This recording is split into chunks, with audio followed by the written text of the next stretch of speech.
Il y a quelques années, réussir dans l'infopreneuriat, c'était surtout une question de trafic. Tu faisais du bon contenu, tu avais une belle landing page et tu mettais un petit peu de budget pub et ça convertissait tout seul. Mais les choses ont évolué et aujourd'hui, l'infopreneuriat est à un tournant. Bienvenue dans l'ère de l'infopreneuriat 3.0. Je suis moi-même le fondateur d'une agence qui s'appelle Netcord et qui accompagne les plus gros infopreneurs francophones dans leur système d'acquisition. Je pense donc avoir une vision assez globale du marché et dans cette vidéo, je vais t'expliquer pourquoi les méthodes classiques sont en train de mourir et je vais également te présenter quels systèmes sont en train de s'imposer aujourd'hui comme la prochaine vague qui permettra aux infopreneurs non seulement de ne pas disparaître, mais également de dupliquer leurs résultats. Pour ça, je vais me baser sur mon ressenti global en tant qu'acteur de ce marché, puis je m'appuierai également sur des exemples concrets de clients de Netcord qui, en misant sur une nouvelle méthode, ont littéralement multiplié leur chiffre d'affaires. Alors reste bien jusqu'à la fin. On va commencer par faire un petit retour dans le temps, histoire de bien comprendre. Si cette vidéo s'appelle l'infopreneuriat 3.0, c'est bien qu'il y a eu deux versions précédentes. L'infopreneuriat 1.0 d'abord, c'était l'époque des tunnels de vente à rallonge pour vendre des produits digitaux statiques, comme des e-books par exemple.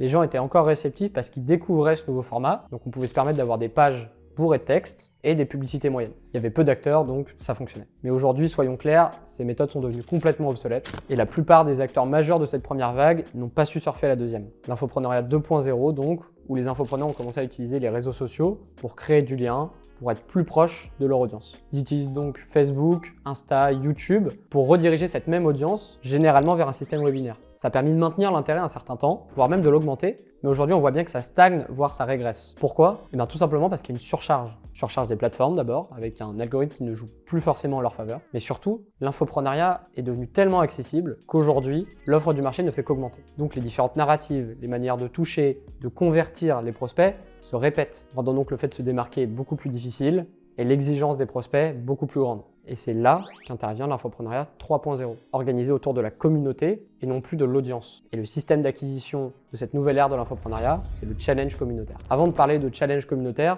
un challenge tout court, qu'est-ce que c'est? Un challenge, c'est un parcours intensif, généralement court, conçu pour pousser ses participants à atteindre un objectif concret en suivant des étapes guidées. C'est un format immersif qui incite chaque membre à progresser, souvent dans un cadre de quelques jours. Par exemple, si j'organisais un challenge de 5 jours ayant pour objectif de vous aider à doubler le chiffre d'affaires de votre business digital, chaque jour serait structuré avec des actions concrètes. Je ferai peut-être un live au premier jour pour vous apprendre à faire l'analyse de votre audience cible. Au jour 2, on pourrait alors parler de création de contenu ciblé, etc., etc. Durant un challenge, les participants sont guidés pour avancer pas à pas vers un objectif donné. Donc le challenge, c'est la base de l'infopreneuriat 3.0. Maintenant, on va voir comment on peut aller encore plus loin en y ajoutant la brique communautaire. Car contrairement au challenge classique qu'on peut voir sur WhatsApp par exemple, lors d'un challenge communautaire, chaque membre devient acteur, voire ambassadeur de l'événement. Ce format repose sur l'interaction entre les membres, l'esprit d'équipe et la gamification.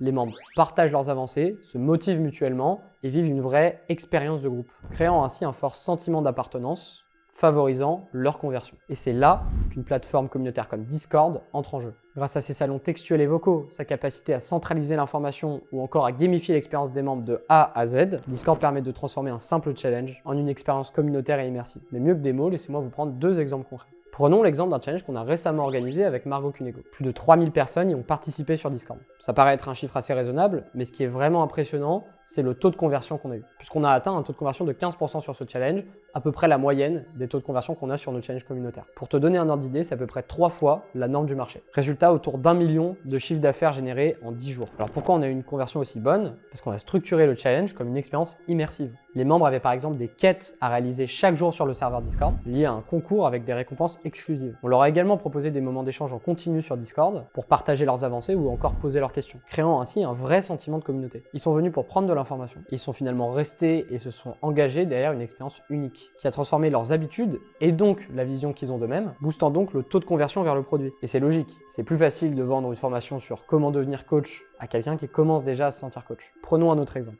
Prenons l'exemple de Jody Cavalli et Jean Hollander. Leur challenge d'octobre a littéralement explosé tous les records. Ensemble, on a atteint le double des objectifs qui s'étaient fixés. Des chiffres qu'on pensait tout simplement inatteignables. Et non seulement on a surperformé les objectifs, mais on a également créé une fidélité durable, qu'on a notamment constaté dans le serveur Discord privé de la formation de Jody et Jean, dans lequel notamment on a pu vendre des places pour un séminaire. Là où les méthodes d'infopreneuriat 1.0 et 2.0 laissaient les infopreneurs dépendants des plateformes et de leurs algorithmes, avec un système facilement réplicable, l'infopreneuriat 3.0 te permet de créer ton propre système, une expérience immersive unique. Lorsque ces challenges Discord sont bien faits, leurs organisateurs deviennent indépendants des plateformes et des algorithmes. Leur communauté est là. et surtout elle est plus engagée et plus active que jamais. Et ce n'est pas juste un effet de mode, on le voit avec nos clients. Les challenges communautaires sont la stratégie qui permet aux infopreneurs de pérenniser et dupliquer les résultats de leur activité, notamment en se démarquant dans un environnement de plus en plus compétitif où tout le monde fait la même chose. C'est pourquoi, selon moi, les infopreneurs qui continuent à utiliser les anciennes méthodes finiront par perdre leurs prospects et à terme perdre leur activité. Exactement comme les acteurs de l'infoprenariat 1.0. Chez Netcord, on a mis en place des dizaines de challenges comme ceux de Margot Cudego,